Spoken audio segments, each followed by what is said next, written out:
Hello everybody, it's me, Kyle Collins. Happy Wellness Wednesday here on OneThing.tv.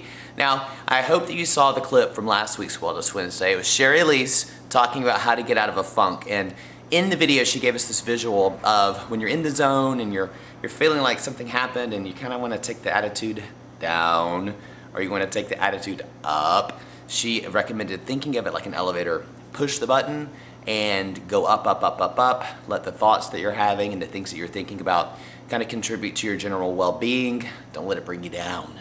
Well, I've had a lot of great conversations with you guys about that since I posted that last week. One in particular, Uncle Harry.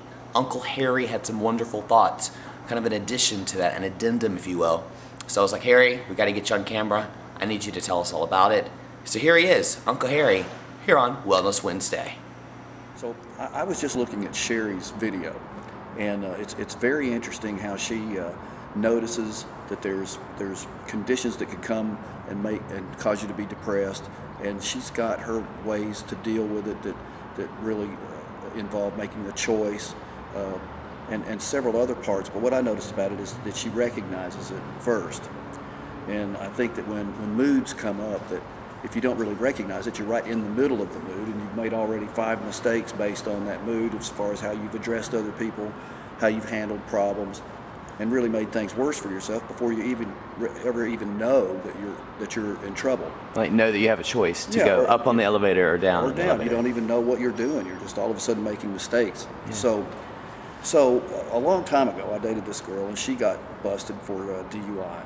And one of the parts of her sentence, so to speak, was to spend, I think it was 3 months or maybe it was 6 months, but anyway, she had to go to AA for this period of time.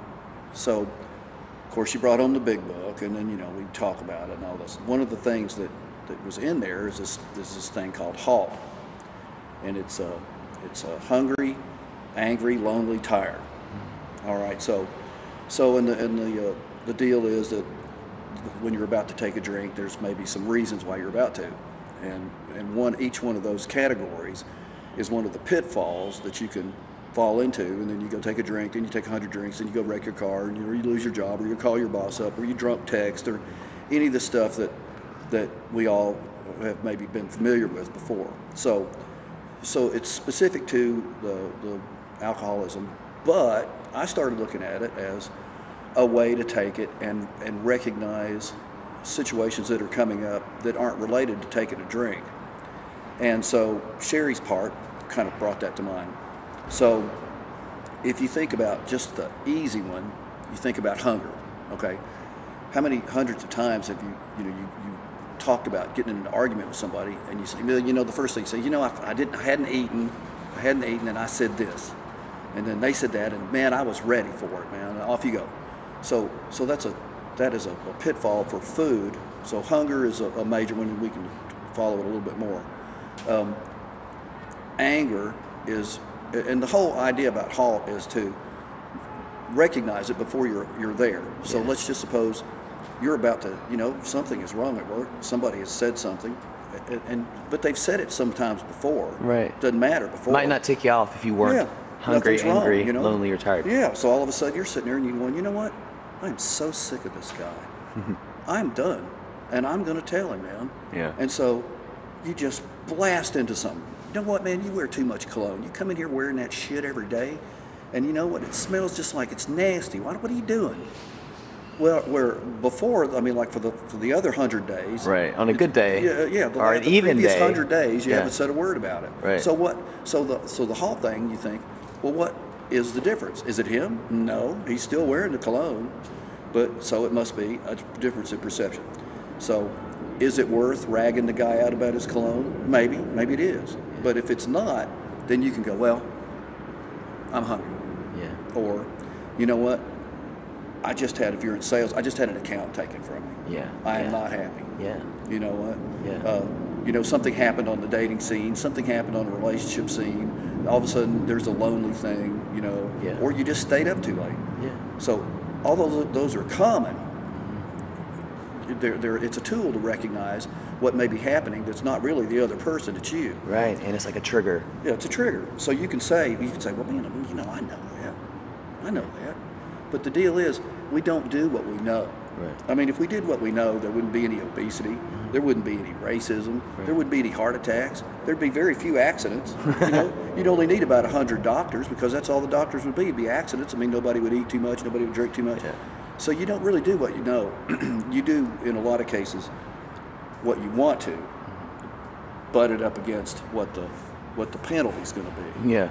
So you knowing it and having it top of mind to trigger the responses that it can take to stop something is what I wanted to talk to you about. Yeah. So really, in a nutshell, if you look up on Google any of a combination of those four things and any symptom that you've got in mind, so like if you look up hunger and depression, there's a zillion pages.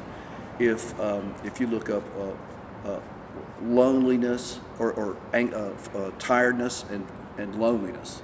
Yeah. If you look up any combination of those, there's lots of information. So even though it's basic, it is interwoven. Yeah. All throughout. Yeah. So just my thought when I saw hers is that as you're approaching that elevator, yeah, you know, you can think of why something's wrong and maybe not get on it. Mm-hmm. I can guarantee you, for me, because the only reason I can even speak about it is that I've used it, you know, so it's helped me out. It's helped me over the weaknesses, the little bumps. Mm-hmm. So that's how I know about it. If one person can miss getting fired, can miss getting in a horrific argument with their wife or their girlfriend, if they can do one thing that's good for them instead of bad for them, then hey, you know, it's a success. Harry, thank you so much for joining us here on OneThing.tv. It only took about 3 years of constant nagging. Been trying to get Harry on forever. Thank you so much, Harry. Guys at home, if you have any thoughts on what Harry said, what Sherry said, any other Wellness Wednesday topics, feel free to shoot us emails, shoot us tweets, smoke signals, Facebook posts, make your own video, send it in. Whatever you want, however you want to communicate, we want to communicate just that way with you. All right? Thanks, guys, for joining us on this Wellness Wednesday. Kyle Collins here. Y'all be good.